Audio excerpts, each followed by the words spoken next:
ఈరోజే సంకటహర చతుర్థి. ఏమీ చేయకపోయినా సరే రాత్రి 12 లోపు ఈ కథ వింటే చాలు, వద్దన్న మీ ఇంట్లోకి డబ్బు వస్తుంది. సకల ఐశ్వర్యాలు కలిసి వస్తాయి. ఇక మీకు అన్ని శుభాలే జరుగుతాయి. అదృష్టం మిమ్మల్ని వరిస్తుంది. కష్టాలన్నీ కూడా పోతాయి. అపార ఐశ్వర్య యోగం సిద్ధిస్తుంది. జన్మజన్మల పాపాలు పోయి రాజయోగం పడుతుంది. ఎంతో పుణ్యం చేసుకున్న వారు మాత్రమే ఈరోజు ఈ కథలను వినగలుగుతారు. ముందుగా ఈరోజు గణేష పురాణంలోని సంకటహర చతుర్థి మహత్యాన్ని తెలిపే ఈ కథను వింటే చాలు, సకల సంపదలు కలుగుతాయి, ఆటంకాలు పోతాయి. ఒకసారి వశిష్ఠ మహర్షిని చూసి సూరసేన మహారాజు మహాత్మా సంకటహర చతుర్థి వ్రత మహత్యం చెప్పమని కోరాడు. అప్పుడు వశిష్ఠ మహర్షి ఇలా చెప్పసాగాడు.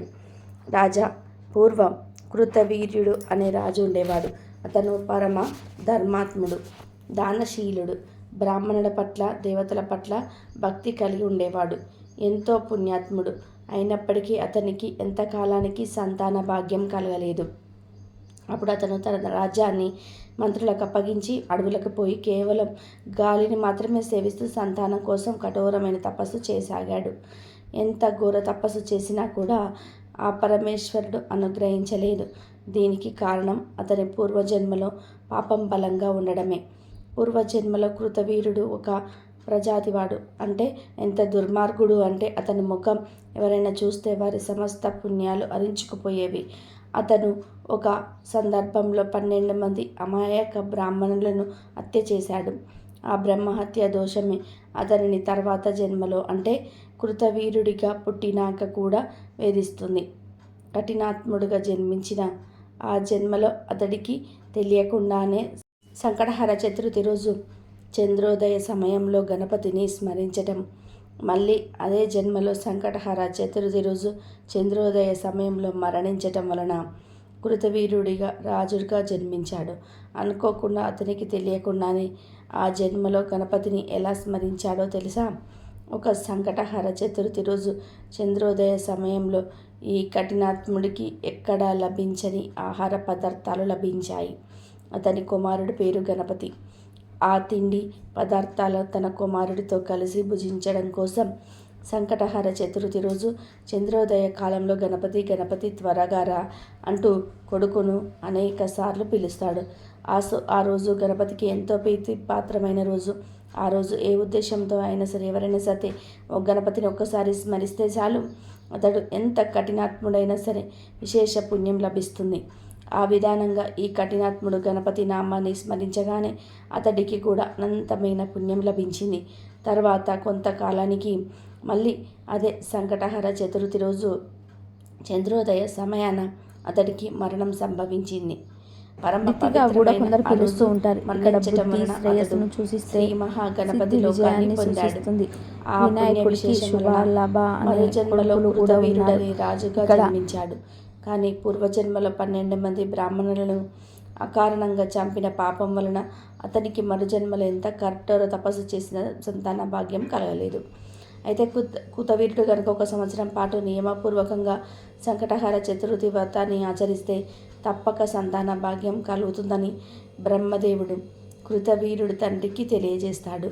సంకటహర చతుర్థి రోజున ఎవరైతే గణపతిని చంద్రోదయ సమయంలో పూజిస్తారో వారికి సమస్త సంకటాలు నాశనం అయిపోతాయి. బిడ్డలు లేని వారికి చక్కటి సంతానం కలుగుతుంది. సమస్త మనో అభిష్టాలు నెరవేరుతాయి. కళ్ళు లేని వారికి కళ్ళు, మగవాళ్లకు నోరు, కాళ్ళు లేని వారికి కాళ్ళు తిరిగి వస్తాయి. రాజ్యం పోయిన వారికి రాజ్యం తిరిగి వస్తుంది అని బ్రహ్మ కృతవీరుడు తండ్రికి చెప్తాడు.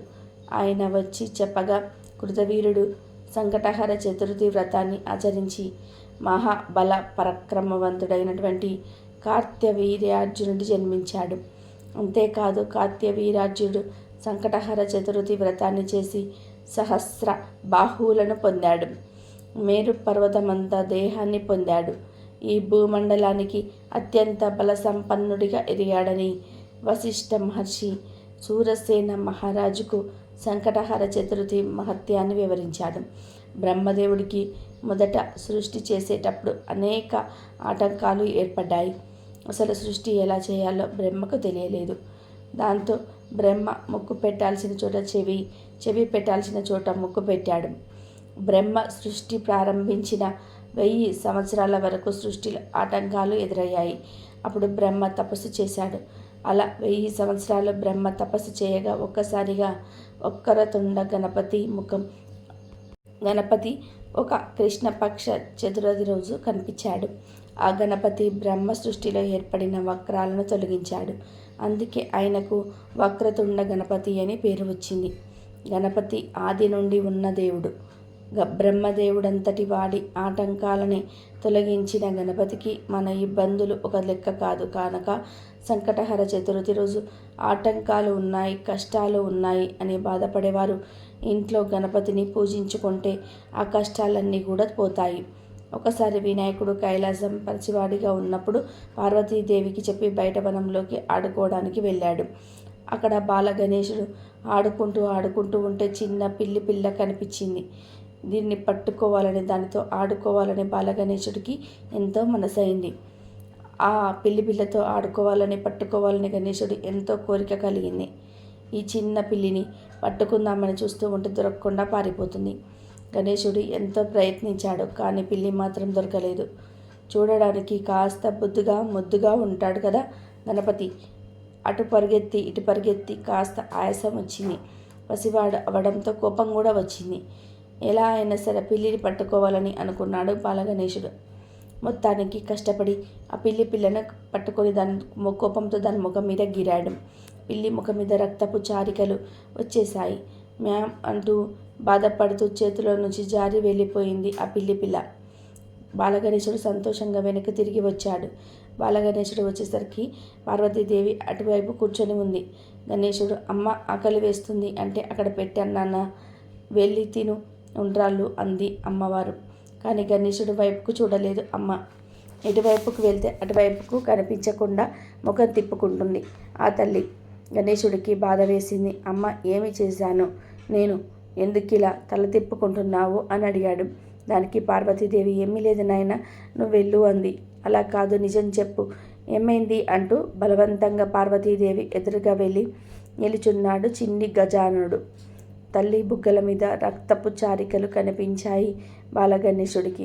వెంటనే ఆవేశం వచ్చింది తల్లికి.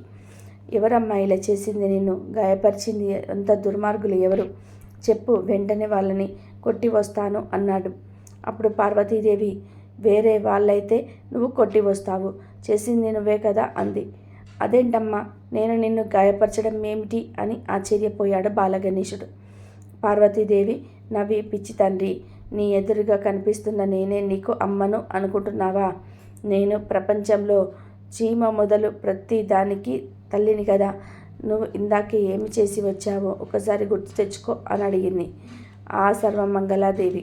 వెంటనే అర్థమైంది బాలగణేశుడికి. వెంటనే కన్నీళ్లతో గబగబా పరిగెత్తుతూ వనంలోకి వెళ్ళిపోయాడు. అడవి మొత్తం తిరుగుతూ పిల్ల కోసం తిరిగాడు. ఒక చెట్టు పొదల్లోని మూలన కూర్చొని బాధగా అరుస్తుంది ఆ చిన్ని పిల్ల. ముఖం మీద గణేశ చేసిన గాయంతో ఆ రక్తపు చారికలు అలాగే ఉన్నాయి. వెంటనే బాలగణేశుడు పిల్లను దగ్గరికి తీసుకొని గాయాలకు ఔషధ మూలికలతో మందు వేసి పూసి దానికి తినడానికి ఆహారం పెట్టి అప్పుడు వదిలిపెట్టి ఇక తిరిగి ఇంటికి వచ్చాడు. గణపతి ఇంటికి వచ్చేసరికి ముఖం మీద గాయాన్ని అంతా కూడా మాయిపోయి చల్లగా నవ్వుతూ ఎదురొచ్చింది తల్లి పార్వతీదేవి. చూడగానే కరుచుకుపోయాడు బాలగణేశుడు. ఎక్కిళ్ళు పడుతూ, అమ్మ, పొరపాటు చేశాను, మన్నించమన్నాడు. అప్పుడు ఆ తల్లి లోకమాత ఆచరించాల్సిన విధిని చెప్పింది. నానా గణేశ, ప్రతి ఒక్క జీవిలో కూడా భగవంతుడు ఉంటాడు. నీవు ప్రతి జీవిలో నీ తల్లిని చూడగలిగితే ఎవరిని బాధించలేవు. ఇది ప్రతి ఒక్కరూ జీవితంలో ఆచరించవలసిందే. అనవసరంగా ఎవరిని నొప్పించటం, శారీరకంగా మానసికంగా హింసించడం చేయకూడదు. హింసించి ఎన్ని పూజలు వ్రతాలు చేసిన ఫలితం ఉండదు. అందరితో మంచిగా ఉంటే అనుకోకుండా తెలియకుండానే మనకు మంచి జరుగుతుందని ఆ తల్లి బాలగణేశుడికి చెప్పింది. నలుగురితో మంచిగా ఉండటము, వీలైనంత సహాయం చేస్తూ కలిసిపోవడము అనేవి మంచి లక్షణాలుగా పార్వతి తనయుడికి తల్లి పసి వయసులో బోధించింది. అది విన్న బాలగణేశుడికి కంట్లో నీళ్లు తిరిగాయి. తల్లిని దీవించమని కాళ్ళ మీద పడి వేడుకున్నాడు. ఈ కథలో ఉన్న మంచి నీతిని మనసంతా అలవర్చుకొని గణేశుని పూజించటం మన జీవిత విధానంతో మన జీవన విధానంలో కూడా మార్పును తెచ్చిపెడుతుంది. మనలో మంచి సంస్కారాలు ఎక్కువైతాయి. తద్వారా భగవంతుడికి చేరువవుతాము. ఆ గణేశుడి కృపకు పాత్రులమవుతాము. ఒకానొక నాడు ఇంద్రుడు తన విమానంలో భృగిడి అనే ఒక వినాయకుడికి ఒక గొప్ప భక్తుడైన ఋషి దగ్గర నుంచి ఇంద్రలోకానికి తిరిగి వెళ్తూ ఉండగా సర్సేన అనే రాజు రాజ్యం దాటే సమయంలో అనేక పాపములు చేసిన ఒక వ్యక్తి ఆకాశంలో మరణించే ఆ విమానంపై దృష్టి సాధించారు. అతని దృష్టి సోకగానే ఆ విమానం చటుక్కున భూమి అర్ధాంతరంగా ఆగిపోవడం జరిగింది.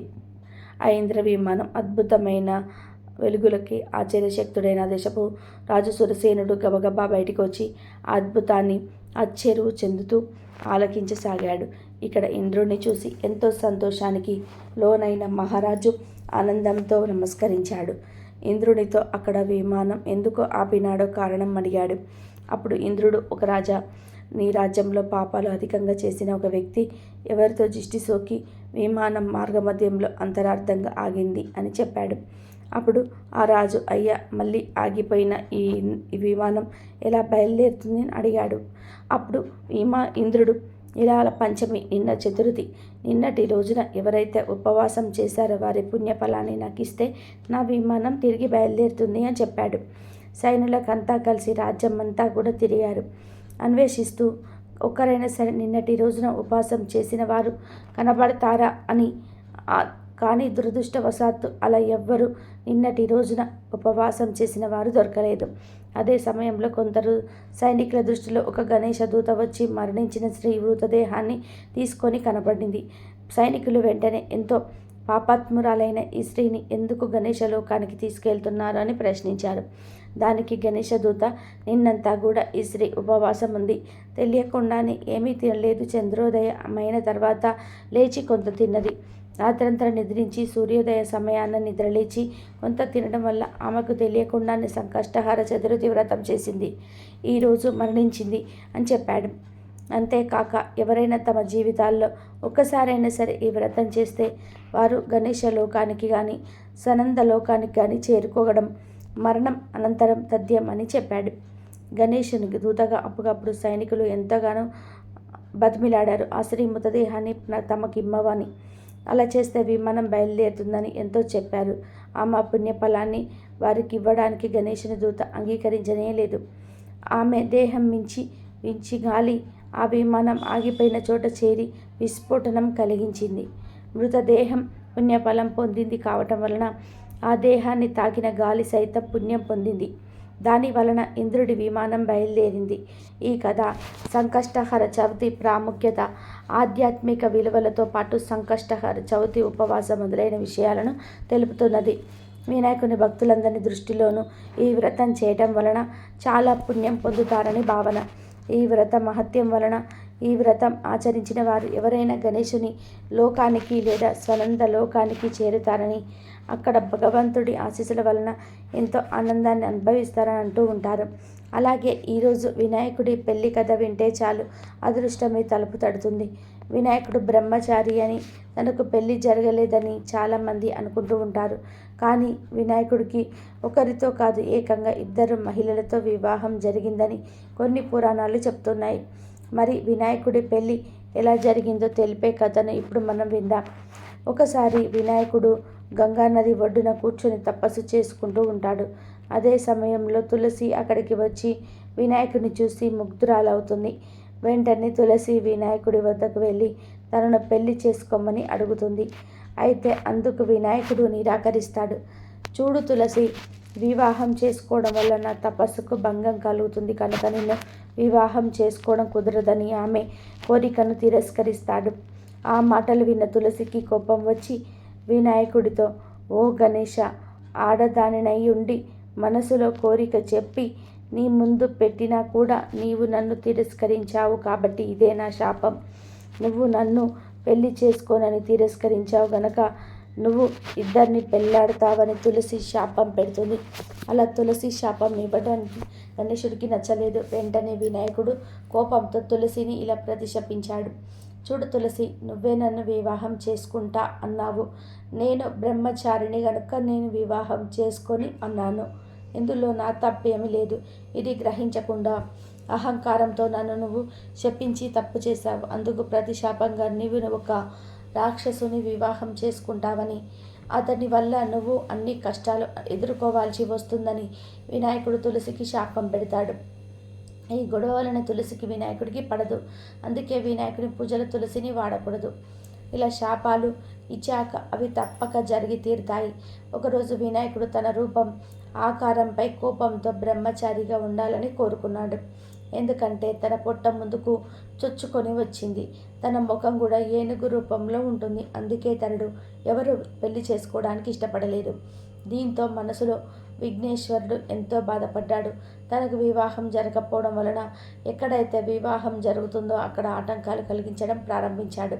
తనకు జరగని వివాహం ఎవరికీ జరగకూడదని కోపంతో వినాయకుడు ఆటంకాలు కలిగించసాగాడు. అందుకు తన వాహనమైన మూషికం సహాయం కూడా తీసుకున్నాడు.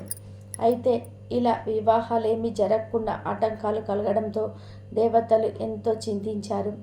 ఇది ఇలాగే కొనసాగితే లోక కళ్యాణానికి ఆటంకం కలుగుతుందని, సృష్టి కార్యానికి ఆటంకం కలుగుతుంది అని భావించిన దేవతలు ఒకరోజు తమ కష్టాలను తీర్చమని బ్రహ్మదేవుడి దగ్గరికి వెళ్ళి వినాయకుడు లోకంలో పెళ్ళిళ్ళు జరగనివ్వటం లేదని చెప్పారు.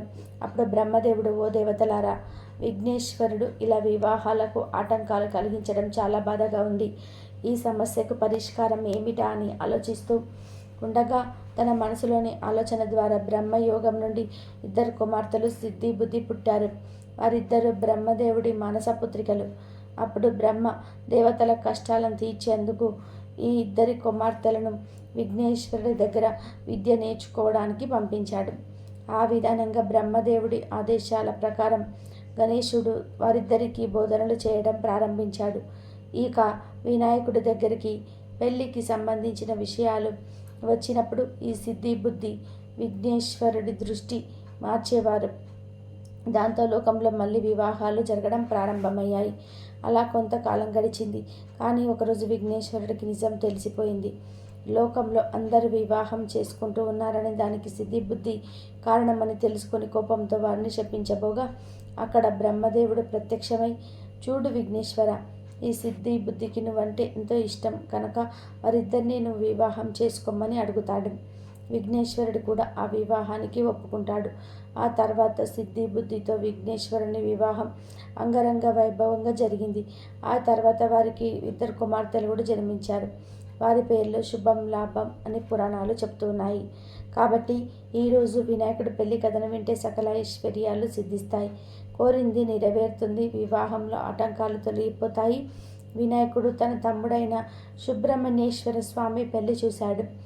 మహా అందంగా అలంకరించిన తమ్మిని చూశాడు. అసలే అందగాడు సుబ్రహ్మణ్యేశ్వర స్వామి. పెళ్లి కొడుకు ఆకారంలో ఇంకా అందంగా ఉన్నాడు. అంగరంగ వైభవంగా జరిగిన ఆ పెళ్లి చూసి వినాయకుడికి తనకు పెళ్ళి ఎంత బాగుంటుందో కదా, ఇలా తనను అలంకరిస్తే తాను ఎంత బాగుంటాడో కదా అనిపించింది. వెంటనే అమ్మైన పార్వతమ్మ దగ్గరికి వెళ్ళాడు. దగ్గరకు వస్తున్న పెద్ద కొడుకును చూసి తను ఏదో అడగడానికే వస్తున్నాడు అనుకున్నది పార్వతమ్మ. అప్పుడు వినాయకుడు పార్వతీదేవిని, అమ్మ, నాకు పెళ్లి చేయండి, ఇంకా నాకు పెళ్లి చేయలేదు, అందరి పెళ్ళిళ్ళు అయిపోతూ ఉన్నాయి అని అడిగాడు. అది విన్న పార్వతీదేవి, సరే నాయన, ఓ పిల్లను చూసుకో, ముందుకు పెళ్ళికి కావలసిన ఏర్పాట్లు చేసుకో. పెళ్లి చేయడానికి ఎంతో సమయం పట్టదు, కానీ పెళ్లి ఏర్పాట్లు చేసుకోవాలి అని చెప్పింది. సరే అని వినాయకుడు తల్లి అంగీకారంతో ఎంతో సంతోషించి బయటకి వచ్చాడు. పెళ్లి ఏర్పాట్లు చేయడం ఎలా అని ఆలోచిస్తూ అటు ఇటు చూశాడు వినాయకుడు. ఆ పరిసర ప్రాంతాల వినాయకుడికి ఓ కోడి కనిపించింది. ఆ కోడి దగ్గరికి వెళ్ళి, వినాయకుడు, నేను వివాహం చేసుకోదలిచాను, అందుకు చేయవలసిన పనులు చాలా ఉన్నాయి. మొదటి పనిని నీకే పురాయించాలని అనుకుంటూ ఉన్నాను. శుభప్రదంగా మొదటిగా పెళ్లి కూతురికి పెళ్లి చీరను నేయించాలి అని అనుకుంటూ ఉన్నాను. నీవు పద్మశాలి ఉండే సాలిపేటకు వెళ్ళి కొత్త చీరలు నేసే వారి చేత ఓ కొత్త కోకను తీసుకొనిరా అని చెప్పాడు. వినాయకుడి పెళ్లి వార్త విన్న ఆ కోడి మిక్కిలి సంతోషంతో పరిగెత్తుకుంటూ కొత్త కోక అని అరుస్తూ వెళ్ళింది. ఆ తర్వాత వినాయకుడి పెళ్లి కాలేదు, కానీ ఈ కొత్త కోక అని అరిచే అరుపు మాత్రం కోడి ఇప్పటికీ అరుస్తూనే ఉంది. అంతవరకు కోడికి కూతలేదు. అంటే ఇప్పుడు మనం వినే కుక్కరొక్కో అనే కూత అసలైతే కొత్త కోక అన్నమాట. అప్పుడు వినాయకుడు చెప్పిన కొత్త కోకను మర్చిపోతానేమో అని కొత్త కోక అని అరవడం మొదలుపెట్టిన కోడి ఇప్పటికీ అరుస్తూనే ఉంది. అప్పటికైతే కోడి అలా అరుస్తూ వెళ్ళిపోయింది. ఆ తర్వాత అక్కడికి ఓ పొట్టేలు వచ్చింది. పొట్టేలును చూసిన వినాయకుడు తన పెళ్లి విషయం చెప్పి, ఓ పొట్టేలా, నీవు కంసాలి దగ్గరికి వెళ్ళి మంగళసూత్రాలు పట్టుకురా పెళ్లి కూతురికి అని చెప్పాడు. అలా వినాయకుడు అందుబాటులో ఉన్న వారికి తలా ఒక పని చెప్తూ ఉన్నాడు. ఈ పొట్టేలు కంసాలి దగ్గరికి వెళ్ళిపోయింది. మంగళసూత్రాలు తీసుకుంది. ఆ మంగళసూత్రాలను నోటితో పట్టుకొస్తూ ఉండగా అదెక్కడో జారిపోయింది. వాటి కోసం తన తలను వంచి వెతుకుతుంది. అలా పొట్టేలు ఇప్పటికీ కూడా వెతుకుతూనే ఉంది. అందుకే పొట్టేలుకు కింద చూపే తప్ప పై చూపు ఉండదు. వినాయకుడి పెళ్లి కోసం మొదలుపెట్టిన గొర్రె కింద చూపు ఇప్పటికీ అలాగే ఉండిపోయింది. అక్కడి నుండి వినాయకుడు కాస్త ముందుకు వెళ్ళి ఒక్కొక్కరిని చూస్తూ ఉన్నాడు. ఓ 3 నెలల చంటి పిల్లవాడిని ఉయ్యాలలో చూసిన వినాయకుడు చిన్నారిని సమీపించి, ఒరేయ్, నేను పెళ్లి చేసుకోవాలనుకుంటున్నాను. నా పెళ్ళికి నీవు ఉండ్రాళ్ళు చెయ్యాలిరా అన్నాడట. సరేనని ఆ పిల్లవాడు తన 2 చేతులను కుడుములు చేస్తున్నట్టుగా గుండ్రంగా, లడ్డూలు చేస్తున్నట్టుగా ఆడించాడు. 3 నెలల ప్రతి బిడ్డ అప్పటి నుండి కుడుములు చేస్తూనే ఉన్నాడు. ఇది అయ్యాక కొంచెం ముందుకు వెళ్తే వినాయకుడికి ఓ ఏనుగు కనిపించింది. వినాయకుడు, ఆ ఏనుగుతో నన్ను నీ మీద ఎక్కించుకో, మనమిద్దరము ఊరేగింపుకు వెళ్దాం. నేను పెళ్లి కూతుర్ని వెతుక్కుంటాను. పెళ్లి ఏర్పాట్లన్నీ కూడా పూర్తి కావస్తున్నాయి అని అన్నాడు. ఆ మాటలు విని ఏనుగు వినాయకుడితే, బాబోయ్, నువ్వు చాలా బరువు, పైగా నీ ముఖం నా ముఖం ఒకేలా ఉన్నాయి. అంత బాగోలేదు, నేను ఎక్కించుకోలేను అంది. ఆ మాటలు విని, అవురవురా, నీవు నన్ను ఎక్కిరిస్తావా? మందబుద్ధి అయిపోతావు. ఇంకెప్పటికీ నీకు తెలివి ఉండదు. నడక తప్పిస్తే నీవు ఎందుకు పనికిరావురా అని కోపంతో శపించాడు వినాయకుడు. ఆ తర్వాత అక్కడి నుండి ఇంకాస్త ముందుకు వెళ్ళాడు. ఓ గాడిద ఆ మార్గంలో కనిపించింది. పెళ్లి చేసుకోవాలని తొందరలో ఉన్న వినాయకుడు గాడిద వద్దకు వెళ్ళి, నన్ను నీ మీద ఎక్కించుకో, నేను వెళ్ళాలి అని అడిగాడు. దానికి గాడిద, నువ్వు చాలా బరువు, నేను మొయ్యలేను అంది. ఆ మాటలకు ఉక్రోషంతో వినాయకుడిని, నేను స్థూలంగా ఉన్నానని ఎక్కిరించావు కాబట్టి నీ జన్మంతా కూడా బరువులే మొయ్యాలి, అందుకు తప్ప నీవు ఎందుకు పనికిరావు అని శపించాడు. ఎలాగోలాగా తక్కిన పెళ్లి ఏర్పాట్లన్నీ కూడా పూర్తి కావస్తూ ఉన్నాయి. ఆ సమయంలో వినాయకుడికి ఒక పందికొక్కు కనిపించింది. వినాయకుడు ఆ పందికొక్కుతో, కొక్కు, నీవు ఒక పని చెయ్యి. పిసినారి వాళ్ళంతా కూడా భూగర్భంలో డబ్బులు దాచిపెడుతుంటారు. నువ్వు భూగర్భంలోని డబ్బులన్నీ కూడా పట్టుకురా, నా పెళ్ళికి ఖర్చు పెట్టుకోవాలి అని చెప్పాడు. పందికొక్కు ఆ తవ్వడం మొదలుపెట్టింది. ఇప్పటికీ తవ్వుతూనే ఉంది. దానికి డబ్బు దొరకలేదు. వినాయకుడికి పెళ్ళి కాలేదు. ఆ తర్వాత ఓ ఎలుక కనపడింది. దాని దగ్గరికి వెళ్ళి, నన్ను ఎక్కించుకో, మనం చాలా చోట్లకు వెళ్ళాలి అన్నాడు వినాయకుడు. అందుకు ఆ ఎలుక ఉత్సాహంగా ఒప్పుకుంది. వినాయకుడు ఆ ఎలుక మీద ఎక్కాడు. వినాయకుడేమో స్థూలకాయుడు, ఎలుకేమో చాలా చిన్నది. ఈయనే దానిపై ఎక్కేసరికి అది నెమ్మదిగా వెళ్ళడం మొదలుపెట్టింది. అయితే 3 దేవతలను పెళ్ళికి పిలవాలి కదా. ఆ పిలిచే క్రమంలో ఎలుక వాహనంగా చేసుకున్న వినాయకుడు ఏడాదంతా కూడా తిరుగుతూనే ఉన్నాడు. ఈ ప్రయాణం ఏడాదంతా కూడా నెమ్మదిగా సాగుతుంది. ఇలా ఉండగా మూడం వస్తుంది. మూడం వస్తే అంత ముందుకు మొదలుపెట్టిన పెళ్లి పనులు పనికిరావు. మళ్ళీ పెళ్లి పనులు మొదలుపెట్టాలి. మళ్ళీ ఈ పనులన్నీ ఆయన జనాలందరినీ పిలిచేసరికి మళ్ళీ మూడం వస్తుంది. అందుకే వినాయకుడికి పెళ్ళికి 1000 విఘ్నాలు అంటారు. అప్పటిదాకా కోళ్ళు అరుస్తూనే ఉన్నాయి, పొట్టేలు వెతుక్కుంటూనే ఉన్నది, పందికొక్కు తవ్వుతూనే ఉన్నాయి. కానీ వినాయకుడి వివాహం మాత్రం కాలేదు. అందుకే ఎవరైనా ఏదైనా పని మొదలుపెట్టి విఘ్నాలు కలిగి ఆగిపోతూ ఉంటే వినాయకుడి పెళ్ళికి అన్ని విఘ్నాలే అన్నట్లు మీ పనులు కావటమే లేదు అని అనుకుంటూ ఉంటారు. అలా ఈ సామెత పుట్టింది. సంకటహర చతుర్థి గురించి శ్రీకృష్ణుడు ధర్మరాజుకు వివరించినట్టుగా పురాణ కథనం. సంకష్టహర చతుర్థి రోజున వ్రతాన్ని ఆచరించిన వారికి జీవితంలో ఎదురయ్యే కష్టాల నుండి ఉపశమనం లభిస్తుంది. సంకటహర చతుర్థి అంటేనే సంకటాలను తొలగించేదని అర్థం. అందుకే ఈ పవిత్రమైన రోజున వ్రతం ఆచరిస్తే ఎంతో పుణ్యఫలం దక్కుతుందని చాలామంది నమ్ముతూ ఉంటారు. పూర్వం ఒకానొకప్పుడు ఋషులందరూ కూడా కలిసి కుమారస్వామి దగ్గరికి వెళ్ళి శత్రు దారిద్ర కష్టాలతో బాధపడేవారు, రుణ బాధలు పడుతున్న వారికి, సంతానం లేని వారికి, ఈతి బాధలు పడేవారికి, దీర్ఘవ్యాధులతో పీడింపబడుతున్న వారికి, చదువు సరిగ్గా రాకపోవడం, ముందుకు సాగపోవడం వంటి వాటి ఆటంకాలు అనుభవించే వారికి, భూలోకంలో కలియుగం మొదలైన 5000 సంవత్సరములు గడిచిన తర్వాత ఇలాంటి క్లేశాలు మనుషులను ఎక్కువగా బాధిస్తాయి. ఈ విధంగా బాధలు పడుతున్న వారికి వారి కష్టాలు తీరే వ్రతం ఏదైనా ఉంటే చెప్పమని ఋషులు కుమారస్వామిని అడిగారు. దానికి సమాధానంగా స్కందుడు ఈ విధంగా తెలిపాడు. శుభాలు సిద్ధించుటకు తక్షణ ఫలదాయిని అయిన సంకష్టహర చతుర్థి అనే వ్రతం అన్ని వ్రతాల్లోనికి అత్యంత శ్రేష్టమైనది. పాండవులు అరణ్యవాసం, అజ్ఞాతవాసం వంటి మహా కష్టాలను ఎదుర్కొన్న సమయంలో రాజ్యలాభం, పూర్వ వైభవం పొందడానికి శ్రీకృష్ణుడు సూచన మేరకు ఈ వ్రతాన్ని ధర్మరాజు ఆచరించాడు. శ్రీకృష్ణుడు ధర్మరాజుకు ఈ వ్రతం యొక్క మహత్యాన్ని వివరిస్తూ, ఇది గణపతి స్వయంగా పార్వతీదేవికి చెప్పినట్టుగా ఆ వ్రతాన్ని తాను ఉపదేశిస్తున్నట్టుగా చెప్పాడు అని కుమారస్వామి ఋషులకు చెప్పాడు. పార్వతీదేవి కూడా సంకటహర చతుర్థి వ్రతం చేసి శివుని భర్తగా పొందింది అని పురాణాలు చెప్తున్నాయి. అంతేకాదు, అగస్త్య మహర్షి సప్త సముద్రాలను ఆపోసనం పట్టడానికి గల శక్తినిచ్చింది ఈ వ్రతమే. ధర్మరాజు ఈ వ్రతాన్ని ఆచరించి యుద్ధంలో శత్రువులను సంహరించి రాజ్యాన్ని పొందాడు.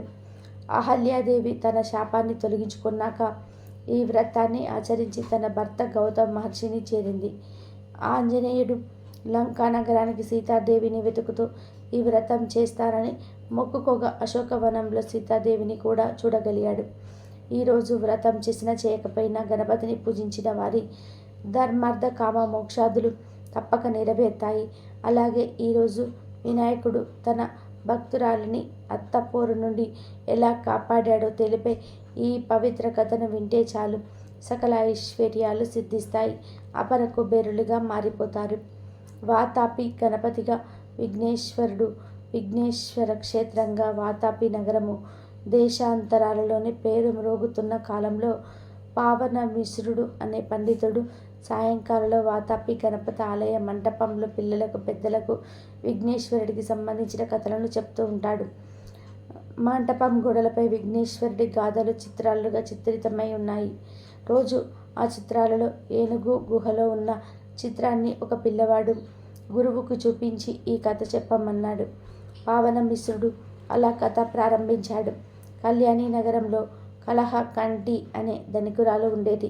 ఆమె అసలు పేరు కలకంటి. కానీ ఆమె ఎప్పుడు అందరితో కలహాలు పెట్టుకోవడం వలన ఆమెను అందరూ కలహకంటిగా పిలిచేవారు. కోడలు పుట్టింటి నుంచి ఎక్కువగా నగలు పట్టుకురాలేదని సాధింపుతో రాచి రంపాన పెట్టి చివరకు నిర్దాక్షిణ్యంగా వెలగొట్టింది కలహకంటి. ఆ కోడలి పేరు సౌదామిని. సౌదామిని పుట్టేడు దుఃఖంతో పుట్టింటికి బయలుదేరింది. దారి తప్పి అరణ్యంలో పడి ఆకలితో పొట్ట మండిపొడుతూ ఉంటే ఒక వెలగ చెట్టు దగ్గర పడిపోయింది. తను పుట్టింటికి వెళ్ళి కూడా ప్రయోజనం లేదు. ఎందుకంటే తన పెళ్ళికి చేయించిన నగలకి తండ్రి అప్పుల పాలయ్యాడు. ఇంకా నగలు పెట్టలేడు. అంచేత ఆ గీకారణ్యంలో చావడమే మేలు అనుకుంటూ ఉండగా చెట్టు నుండి ఒక వెలుగ పండు రాలి దొర్లుకుంటూ అందుకోమన్నట్టుగా ఆమె చేతి దగ్గర ఆగిపోయింది. దాన్ని పట్టుకుని సౌదామిని లేచి కూర్చుంటూ ఉండగా భూమి అదిరేలాగా ఒక పెద్ద ఏనుగు పరుగున రావడం గమనిపించింది. సౌదామిని చిన్నతనం నుంచి విఘ్నేశ్వరుడిపై గొప్ప భక్తి విశ్వాసాన్ని కలది. దాంతో ఆమె విఘ్నేశ్వరుని తలుచుకొని ఏనుగు పాదాల కింద పడి చావాలని ఎదురెళ్ళింది. ఏనుగు టక్కున ఆగిపోయింది. ఏనుగు సౌదామిని చేతిలో ఉన్న వెలుగ పండును తొండంతో తీసుకొని నోట వేసుకొని దీవిస్తూ ఉన్నట్టుగా తొండంతో సౌదామిని తల నిమిరి చెయ్యి పట్టుకొని తిన్నగా ఒక పెద్ద గుహ దగ్గరికి తీసుకొని వెళ్ళింది. గుహ ద్వారాన్ని మూసి ఉన్న కొండంత రాతిని గులకరాయిలాగా తొండంతో లాగేసి గజరాజు లోపలికి వెళ్ళి కొంత సమయం అయ్యాక రత్నాల నగలు కట్టలు కట్టలుగా తొండంతో తీసుకొచ్చి సౌదామిని ముందు కుప్పవేసింది. చంద్రహారాన్ని కంఠాభరణాలని ఆమె మెడ నిండా వేసి తండ్రి బిడ్డను బుజ్జగించి చెప్పినట్టుగా వీపు నిమిరి మిగతా నగలను ధరించినన్ని ధరించి తక్కినవి మూట కట్టుకొని తీసుకొని వెళ్ళమని సైగ చేసి చెప్పింది.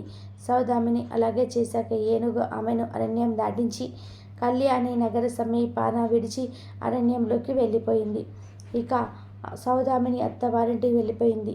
బంగారు విగ్రహంలాగా నగలతో తలుక్కున దివ్యమానంగా మెరుస్తున్న కోడలి చూసి కలహకంటి నిర్ఘాంతపోయి సంభాళించుకొని కోడలిని ఇంటికిలోకి తీసుకువెళ్ళింది. ఆమెతో ప్రేమ నటించి మెల్లమెల్లగా ఆ నగలన్నీ కూడా ఎలా వచ్చాయో తెలుసుకుంది. సౌదామిని కూడా అడవిలో జరిగిందంతా కూడా చెప్పింది. కోడలు చెప్పిందంతా కూడా విని ఏనుగుకు వెలవపండు అంత ఇష్టమన్నమాట అని ఊహించి వెంటనే సంతకు వెళ్ళి సంచి నిండా వెలగపళ్ళు కొనుక్కొచ్చింది. కలహకంటి నగలు నింపుకొని రావడానికి ఒక గడ్డి గోతాన్ని భుజాన వేసుకొని వెలగపండ్లు సంచితో కలహకంటి బయలుదేరింది.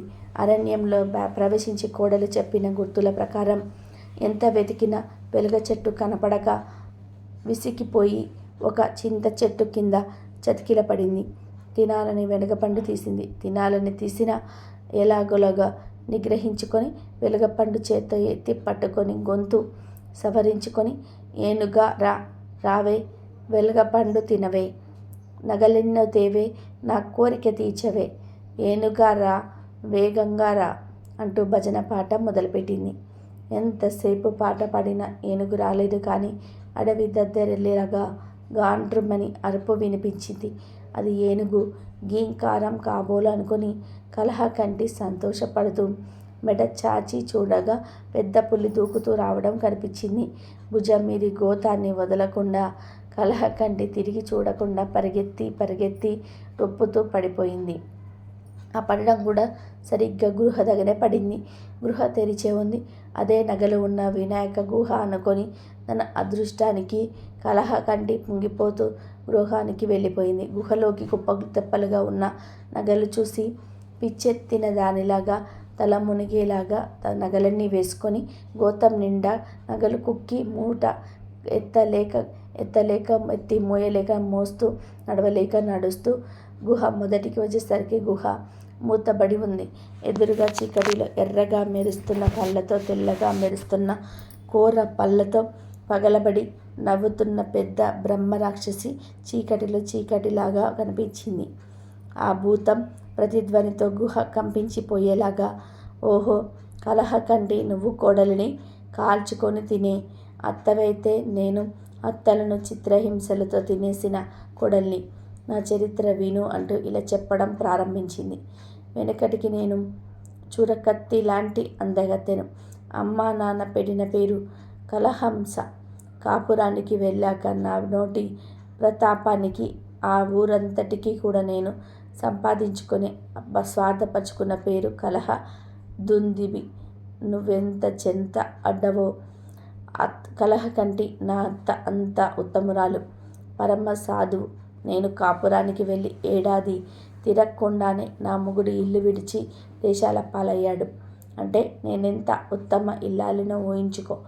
నాకు నగల పిచ్చి ఇంత అంత కాదు. బంగారు పంటలు పండే భూములు గడ్డలు అమ్మించి నగలు చేయించుకున్నాను. మా అత్త ముగ్గు పుల్లతో సహా అన్నీ నాకే ఇచ్చేసింది. అటువంటి అమాయకురాలైన అత్తను ఒక్క పూట అయినా సరిగ్గా తినిపించేదాన్ని కాదు. చిక్కి శల్యమైన రుద్రాల చేత ఇంటి చాకిరైనంతా కూడా చేయించేదాన్ని. చివరికి నా అత్త మా మామ విసిగిపోయి వాతాపి క్షేత్రంలోని విఘ్నేశ్వరుని దర్శించి అక్కడే కన్ను మూద్దామని బయలుదేరారు. నా అత్త చేతుల్లో ఉన్న చిన్న మూట చూసి అదేమిటని దూకుడుగా దానిని లాక్కోవడంలో ఆవిడ తూలిపడిపోయి ఆయాసంతో రొప్పుతో కనుమూసింది. అంతవరకు ఎంతో సహనంతో ఉన్న అత్యాచారాలన్నీ కూడా చూస్తూ పల్లెత్తు మాటను నిన్న అమ్మగారు ఆపలేని దుఃఖంతో పైకు విగిన కోపంతో పాపిష్టిదాన, నువ్వు నన్ను కోడల్ని అయిపోయావు, లేదంటే శపించేవాణ్ణి. ఇప్పటికైనా మా యొక్కగానొక కొడుకు తిరిగి వస్తాడని, నువ్వు వారిని సుఖపెట్టగలవని ఆశతో అన్నీ సహించాను. కడసారి కోరుతున్నాను, నువ్వొస్తే సరిగ్గా చూడు అని చెప్తూ అలాగే ప్రాణాలు విడిచి భార్యతోనే సాగమనం చేశాడు. ఆయన గొప్ప నిష్ఠాపరుడు, తపశ్శాలి. అదే సమయంలో ఒక సన్యాసి అక్కడికి వచ్చాడు. అత్తమామల మృతదేహాల ఉన్న మూటను చూసి విప్పాడు. అందులో 2 చిగుర్ల బట్టలు తప్ప మరేమీ లేవు. ఆ సన్యాసి నన్ను వజ్రాల్లాంటి కళ్ళతో కాల్చేస్తున్నట్టుగా చూస్తూ, నువ్వు బ్రహ్మరాక్షసిగా పుట్టవలసిన దానివి అని అన్నాడు. అంతే తర్వాత సాధ్వి వృద్ధ దంపతుల ఉత్తర క్రియలు జరిపి వెళ్ళిపోయాడు. ఆ సన్యాసి ఎవరో కాదు, నా రూప విలాసాలకు పరవశించి కోరి చేసుకున్న నా భర్తే అని బ్రహ్మరాక్షసి చెప్పి కాసేపు ఆగి మళ్ళీ చెప్పసాగింది. నా నగల పిచ్చి ధన వ్యామోహంతో ఎంతో వరకు ఈడ్చుకు వచ్చాయంటే నేను కొంతమంది గజ దొంగలను చేరదీశాను, దొంగల రాణి అనిపించుకున్నాను. ఈ గుహలోని దొంగలు గొప్ప గొప్ప నగలను, ధనరాశులను పోగు చేసుకొని ఉంటారు. అంతా నా సొంతం చేసుకోవాలని దొంగలకి విషభోజనం పెట్టాను. వాళ్ళు చచ్చే ముందు చావు తెగింపుతో కసిగా నన్ను ఇందులో ఉంచి గుహను పెనుబండతో కప్పేశారు. కలహ కంటి ఇదే గుహలో ఆ నగల్ని, ధనరాశుల్ని చూసుకుంటూ అలాగే మాడి మాడి కన్ను మూసి ఇలా భూతాన్నై పడి ఉన్నాను. నీకు బుద్ధి వచ్చేలాగా చేస్తే నా పిశాచ జన్మ తీరిపోతుందని గుహలోనికి వచ్చిన ఏనుగు వల్ల తెలిసింది. ఏనుగు నీ కోడలికి ఇచ్చినవన్నీ కూడా అసలు నగలే. ఇప్పుడు నీవు పెట్టుకున్నవన్నీ కూడా అత్యాశ కొద్దీ పోగు చేసి గోతం నిండా కట్టుకున్నవి ఏమిటో చూసుకో అన్నది బ్రహ్మరాక్షసి. అప్పుడు కలహకంటి భుజాన్నెత్తుకున్న గోతాన్ని ఇప్పచేసి చూస్తే దాంట్లో నుంచి పాములు, జెర్రులు, కొండ చెరువులు ఊడిపడుతూ జరాచర గుహ నలుమూలలకు పాకాయి. ఒంటి మీద పాములు, తేళ్లు పాకుతూ ఉంటే బెంబేలు పడిపోతున్న కలహకంటిని చూసి గుహ మారుమ్రోగుతూ ఉండగా బ్రహ్మరాక్షసి వికవిక నవ్వుతూ, నువ్వు కోడల్ని కాల్చుకు తినే కలహకంటివి, నేను అత్తమామల ఉసురు పోసుకున్న కలహ దుంబిని. ఉత్తమురాలైన నీ కోడల్ని మంచిగా చూసుకుంటే సరే, లేదా ఈ గుహలో నారలాగా బ్రహ్మలక్ష పడి ఉంటావు ఖాయం. ఇక నీ వంతు అవుతుంది, విన్నావా కలహకంటి అని చెప్పింది. అప్పుడు కలహకంటి లెప్పలు వేసుకొని రాక్షసికి దండం పెట్టి, బుద్ధి వచ్చింది, కోడలి పువ్వులాగా చూసుకుంటాను, గుహ నుండి నన్ను బయటకు పంపించు అని అన్నది. అరణ్యం దాటించు అని మొరపెట్టుకున్నది. ఇక బ్రహ్మరాక్షసి కలహకంటిని అడవి దాటించి కళ్యాణ నగరం పొలం మీద తీర్చి, మాట తప్పావో బ్రహ్మ పిశాచిపై గుహలో ఉంటావు జాగ్రత్త అని హెచ్చరించి బగ్గుమని మండిపోయి అదృశ్యమైపోయింది. కలహకంటి బ్రతుకు జీవుడా అని ఇంటికి బిరబిరా వెళ్ళి సౌదామిని ముందు మోకరిల్లి మోకాళ్ళు పట్టుకొని, అమ్మ సౌదామిని, నన్ను మన్నించు. కొడుకు కోడలు చల్లగా చిలక గోరింకలాగా ఉండి చూడకంటే నాకంటే అంత కనవలసింది ఏమీ లేదు. అత్త పరివర్తనానికి కారణం మీ విఘ్నేశ్వరుని కటాక్షమని సౌదామిని సంతోషించింది. కలహకంటి తిరిగి కలకంటిగా మారింది. ఆమె ప్రవర్తన చాలా మార్పు వచ్చింది. పావన మిశ్రుడు ఆ కథను ముగించి, పిల్లలు ఏనుగు ఎవరో చెప్పుకోండి చూద్దా అన్నాడు. పిల్లలే కాకుండా పెద్దలు కూడా ఆనందోత్సాహాలతో గెంతెత్తి విఘ్నేశ్వరుడు మన విఘ్నేశ్వరుడే అంటూ గల్లున్న లేచి ప్రసాదం తీసుకొని ఇళ్ళకు వెళ్ళాడు. అలాగే ఈరోజు వినాయకుడు తన భక్తుడికి 1000 వరహాలు ఎలా ఇచ్చాడో తెలిపే ఈ పవిత్ర కథను వింటే చాలు, పేదరికం పోతుంది, ఎన్నటికీ తరగని ఐశ్వర్యం వస్తుంది. ఎంతో అదృష్టం ఉన్నవారు మాత్రమే ఈ కథను వినగలుగుతారు. వాతాపి గణపతిగా విఘ్నేశ్వరుడు, విఘ్నేశ్వర క్షేత్రంగా వాతాపి నగరము దేశాంతరాలలోని పేరు మ్రోగుతున్న కాలంలో పావన మిశ్రుడు అనే ఒక పండితుడు సాయంకాలంలో వాతాపి గణపతి ఆలయ మంటపాల్లో పిల్లలకి విఘ్నేశ్వరుడికి సంబంధించిన కథలు చెప్తూ ఉండేవాడు. మంటపం గోడలపై విఘ్నేశ్వరుడి గాథలు చిత్రాలుగా చిత్రితమై ఉన్నాయి. ఆ చిత్రాలలోనే వినోదకరమైన ఒక చిత్రాన్ని ఒక పిల్లవాడు గురువుకు చూపించి ఆ కథ చెప్పమన్నాడు. పావన మిశ్రుడు అలా కథ ప్రారంభించాడు. పూర్వం ఒక నగరంలో సత్యశర్మ, లోభ గుప్త అనే 2 వ్యక్తులు ఇరుగు పొరుగున ఉండేవారు. లోభగుప్తుడి అసలు పేరు లాభగుప్త. కానీ అతని లోభితనానికి అత్యాశకు ఊళ్ళో వాళ్ళంతా కూడా లోభగుప్త అనే పేరును స్థిరపరిచారు. సత్యశర్మ, లోభగుప్త రోజు శివాలయానికి వెళ్ళేవారు. సత్యశర్మ గర్భగుడిలోకి వెళ్ళే దారిలోనే ఉన్న విఘ్నేశ్వర విగ్రహం ముందు ప్రణమిల్లి స్తోత్రగానం చేశాక శివదర్శనం చేసుకొని వెళ్ళాడు. లోభభుక్తుడు గర్భాలయంలోనికి ప్రవేశిస్తూనే శివలింగం ముందు సాగిలపడి కోటి లాభాలు చేకూర్చమని చాలాసేపు అలాగే ధ్యానిస్తూ ఉండేవాడు. ఒకనాడు సత్యశర్మ శివదర్శనం చేసుకొని వెళ్తూ ఉండగా లోభగుప్తుడు వస్తున్న సమయంలో నంది విఘ్నేశ్వరుడితో, విఘ్నేశ్వర, నీ భక్తుడు సత్యశర్మ చాలా డబ్బు అవసరంలో ఉన్నాడు, అతన్ని ఆదుకోవలసిన అవసరం లేదా అన్నాడు. అవునోయ్ నంది, ఈ సాయంకాలానికి అతడికి 1000 వరహాలు అందిస్తున్నాను అని విఘ్నేశ్వరుడు అన్నాడు. రాత్రి విగ్రహాలు మాట్లాడుకుంటున్న మాటలు ఆశ్చర్యంతో లోభగుప్తుడు విని క్షణం ఆలస్యం చేయకుండా సత్యశర్మ ఇంటికి వెళ్ళి, శర్మ, నువ్వేదో అవసరంలో ఉన్నట్టున్నావు, 500 వరహాలు ఇస్తున్నాను, తీసుకో అని చెప్పి వెళ్ళి డబ్బు తీసుకొచ్చాడు. అడగకుండానే లోభగుప్తుడు డబ్బు ఇవ్వడంతో ఆశ్చర్యపోయిన సత్యశర్మ, అయ్యా గుప్తగారు, నిన్ననే కదా అసలు వడ్డీలతో సహా మీరిచ్చిన రుణం తీర్చకపోతే ఇల్లు ఖాళీ చేయమని చెప్పారు. ఈ 500 ఎలాగ తీర్చగలను అన్నాడు. అదా నీ సంగతి. ఈ 500 తీసుకుని సాయంకాలకి నీకు లభించిన మొత్తం ఎంతైతే అంత నాకు ఇస్తే చాలు అన్నాడు. ఆ డబ్బు తీసుకోవడానికి సత్యశర్మ తటాపటాయిస్తూ ఉంటే అతని భార్య, ముందు ఆ ద్రవ్యాన్ని తీసుకోండి, అవతల పెళ్ళి వాళ్ళు చాలాసేపు కూర్చొని ఉన్నారు అని ప్రోత్సహించింది. ఎందుకంటే సత్యశర్మ కుమార్తెకు అప్పుడే పెళ్లి కుదిరింది. వరుడి తల్లి తండ్రి 500 వరహాల విలువ చేసే నగలు పెళ్ళెక్కు పెట్టాలని పట్టు పెట్టారు. ఇక సత్యశర్మ లోభగుప్తుడితో, అయ్యా, సాయంకాలానికి నాకు లభించింది ఇవ్వడానికి నాకు ఎలాంటి అభ్యంతరం లేదు, కానీ అలా లభించే ఆస్కారం ఏదీ లేదు అంటూ నసుకుతూ ఉంటే లోభగుప్తుడు, అదంతా వదిలేయి, మనం ఇరుగు పొరుగు వాళ్ళము, ఇప్పుడు నేను ఇస్తే తర్వాత నువ్వు ఇస్తావు, ఈ మాత్రం దానికి మొహమాట పడకు అంటూ 500 వరహాల మూట సత్యశర్మ చేత పెట్టాడు. సత్యశర్మ సత్యసంధుడని లోభగుప్తుడికి బాగా తెలుసు. సాయంత్రం అవుతున్నది, కానీ సత్యశర్మకు ఏ వరహాలు అందినా సూచన కనిపించలేదు. అప్పుడు లోభగుప్తుడు కంగారు పడుతూ దేవాలయానికి పరిగెత్తి విఘ్నేశ్వర విగ్రహం తొండం పట్టుకొని, ఏమయ్యా విఘ్నేశ్వర, సత్యశర్మకు 1000 వరహాలు త్వరగా ఇప్పించు మరి అని అంటూ ఉండగా అతని అరచెయ్యి వినాయకుడి తొండం సందున ఇరుక్కుపోయి తీస్తే రాకుండా తొండం మరింతగా గట్టిగా బిగించి నొక్కి పట్టింది. నొప్పితో లోభగుప్తుడు గిలగిలలాడిపోతూ ఉంటే విఘ్నేశ్వర విగ్రహం నుండి ఇలా మాటలు వినిపించాయి. లాభగుప్త, సత్యశర్మకు 1000 వరహాలు ఎంత త్వరగా నువ్వు ఇప్పిస్తే అంత త్వరగా నీకు విడుదల అని విగ్రహం నుండి వినిపించింది.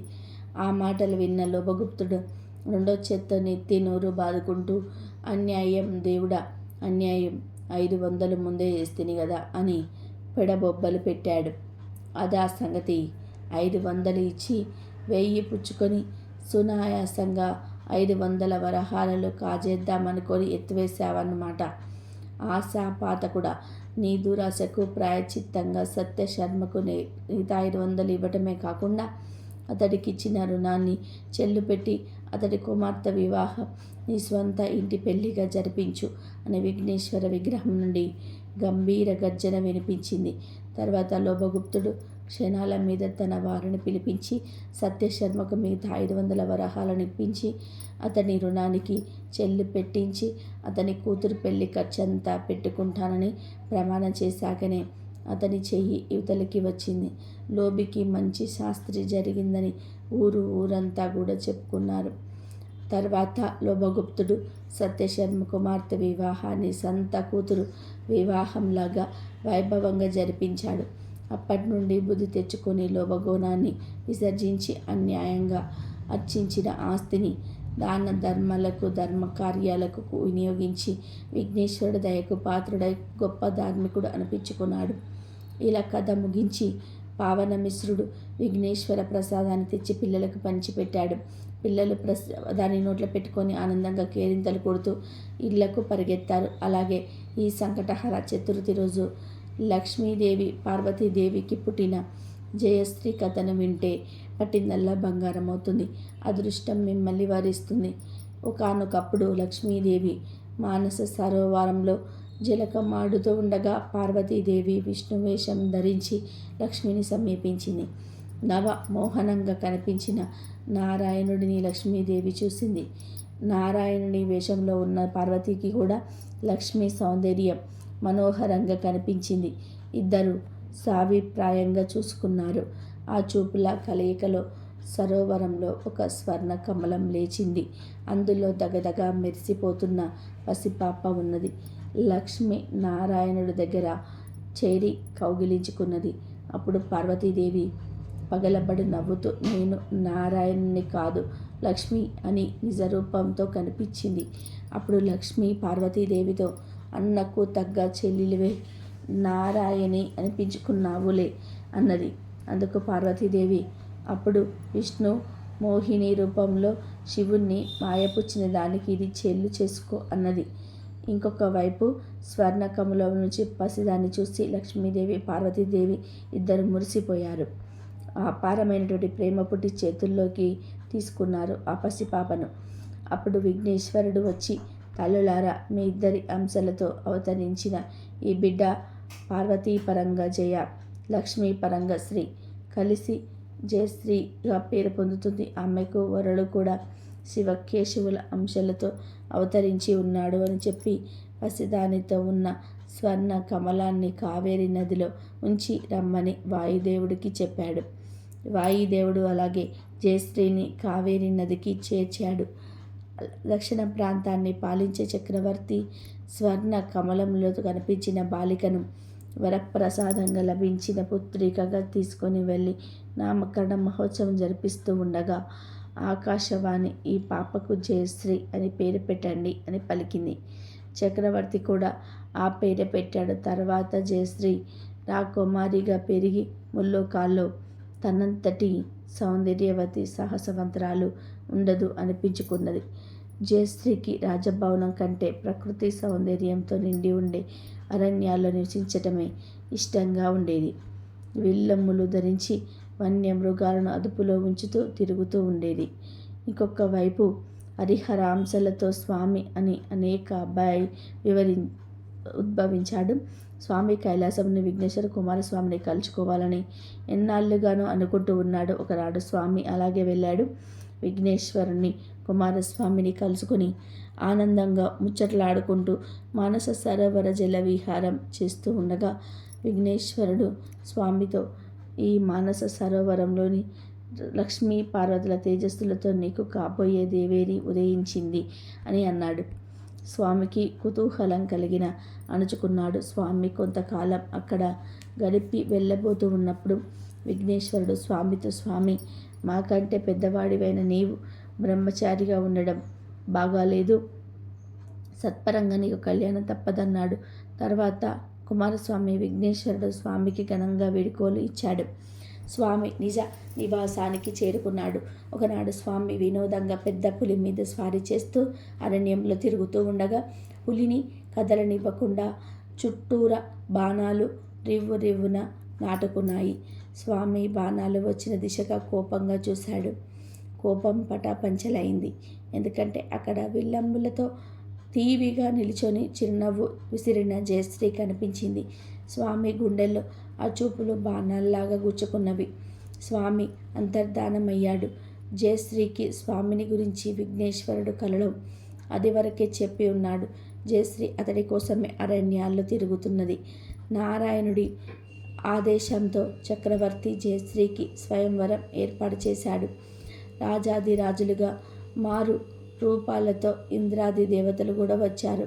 స్వామి ఒక సాధారణ శబర యువకుడి రూపంలో విల్లమ్ములు ధరించి పెద్ద నల్లని కుక్కను వెంట పెట్టుకుని వచ్చాడు. రాజాదిరాజులు టీవీ ఒలకబోస్తూ శబర యువకుడి అతడి పెళ్ళిప్పుడు కుక్కను ఎకబాలి చేశాడు. స్వామి సింహద్వారానికి అడ్డంగా అందరినీ కారాగారంలో బందీలు చేసినట్టుగా కుక్క మీద కూర్చున్నాడు. ఒక పెద్ద పులిగా మారింది. భయంకరంగా గాండ్రుమన్నది. జయశ్రీ స్వామిని గుర్తించి చరచరా వచ్చి వరమాల వేసి వరించింది. స్వామి జయశ్రీని పులి మీద ముందు కూర్చుండబెట్టుకున్నాడు. దేవతలకు కోపం వచ్చింది. శబర యువకుని మీద మూకుమ్మడిగా విరుచుకుపడి ఆయుధాలు తీశారు.